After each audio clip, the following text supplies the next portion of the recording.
తెలంగాణ రాష్ట్రంలో కృత్రిమ ఉద్యమాలు సృష్టించాలన్నటువంటి ఇవాళ ఉన్నటువంటి ప్రజాపాలన ప్రభుత్వాన్ని నిర్వీర్యం చేయాలని, అస్థిరపరచాలని, లా అండ్ ఆర్డర్ సరి అయిన రీతిలో లేదని చెప్పాలన్నటువంటి దానికోసం బీఆర్ఎస్ నాయకులు చాలా తాతాలాడుతున్నారు.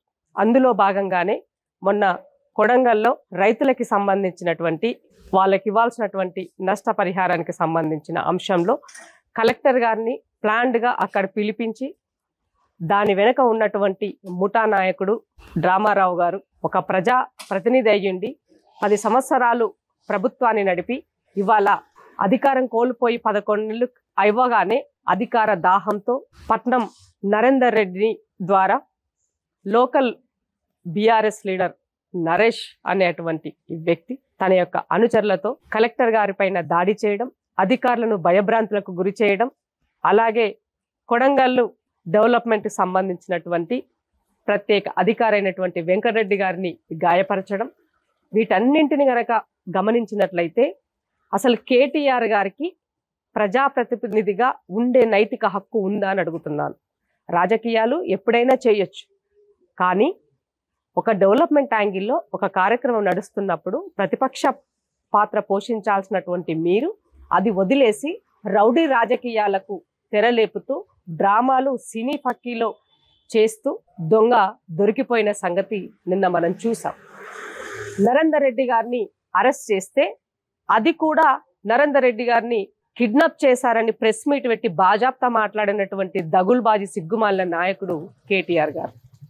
కేటీఆర్ గారికి ఏ మాత్రమైనా కూడా, అందుకనే లీడర్ అనేవాడు క్షేత్రస్థాయిలో గ్రౌండ్లో ప్రజల నుంచి రావాలి. నాయన ద్వారానో వారసత్వం ద్వారానో లీడర్లు అయితే గిట్లనే ఉంటుంది మరి. కాబట్టి తెలంగాణ సమాజం గమనిస్తుంది ప్రతిదీ కూడా. ఏ మాత్రం కేటీఆర్ గారికి కొంచెం కూడా పశ్చాత్తాపం లేదు ఈ విషయంలో.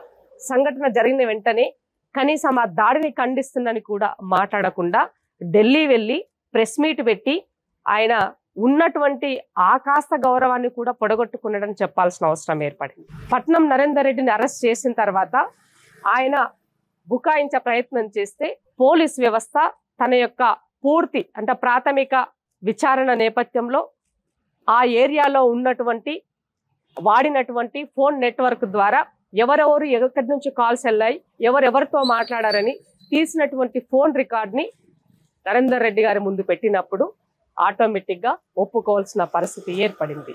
కాబట్టి దీని వెనక పూర్తిగా ఈ దాడి వెనక అధికారుల దాడి పైన జరిగినటువంటి దీని వెనక పూర్తిగా కేటీఆర్ గారు ఉన్నదన్నది సుస్పష్టమైంది. కాబట్టి డీజీపీ గారు ఎందుకు తాత్సారం చేస్తున్నారు, ఇప్పటి వరకు ఎందుకు కేటీఆర్ గారిని మీరు అరెస్ట్ చేయలేదని అడుగుతున్నాను నేను. ఈ ప్రభుత్వాన్ని అబాసుపాలు చేస్తూ ఈ కాంగ్రెస్ పార్టీని పూర్తిగా పొద్దున్న లేస్తే దుమ్మెచ్చిపోతున్నటువంటి కేటీఆర్ గారు దొంగగా దొరికినప్పుడు ఆ దొంగని ఎందుకు ఇంతవరకు మీరు పట్టుకోలేదని అడుగుతున్నాను. ఒక కామన్ మ్యాను తప్పు చేశాడో లేదో తెలియక ముందుకే పోలీసు వాళ్ళు అత్యుత్సాహపరుస్తారు కదా.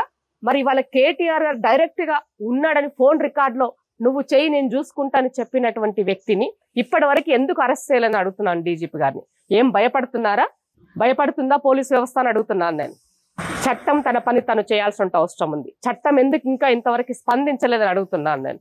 ఈ సంఘటన యావత్తు తెలంగాణ రాష్ట్రం ఖండిస్తుంటే బీఆర్ఎస్ నాయకులు మాత్రం ఇంకా తప్పించుకునే ప్రయత్నంలో రకరకాలుగా మాట్లాడుతున్నారు. ఇదే ప్రతిపక్షంలో ఆనాటి పిసిసి ప్రెసిడెంట్ ఈనాటి ముఖ్యమంత్రి రేవంత్ రెడ్డి గారిని ఆ రోజు ఇంట్లోకి వెళ్ళి ఆయనని అర్ధరాత్రి అరెస్ట్ చేసినటువంటి దాఖలాలు మర్చిపోయినారని అడుగుతున్నాను. మరి ఆనాడు పనిచేసిన పోలీసు వ్యవస్థ ఆ రకంగా మరి ఇవాళ ఎందుకు పనిచేస్తలేదని అడుగుతున్నాను. ఎందుకు ఇప్పటివరకు కేటీఆర్ గారి పైన యాక్షన్ తీసుకోలేదని అడుగుతున్నాను. ఎందుకు ఇంకా మీరు అప్రమత్తం కావట్లేదని అడుగుతున్నాను.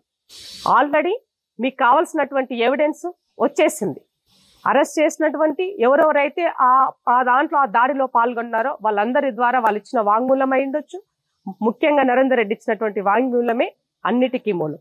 కేటీఆర్ గారిని పిలిచి విచారణ చేసినట్లయితే ఆటోమేటిక్గా ఇంకా దీని వెనక ఉన్నటువంటివి ఏంటి అన్నది కూడా అర్థమవుతుంది. ఈ తెలంగాణ సమాజానికి డ్రామారావు డ్రామాలు పూర్తిగా తేటతెల్లమవుతాయని చెప్పాల్సిన అవసరం ఉంది. బామార్ది డ్రగ్ రావు అరెస్ట్ తర్వాత డ్రామారావు గారు మతిస్థిమితం లేకుండా ఏం చేస్తున్నారో అర్థం కానటువంటి పరిస్థితిలో ఉన్నారు.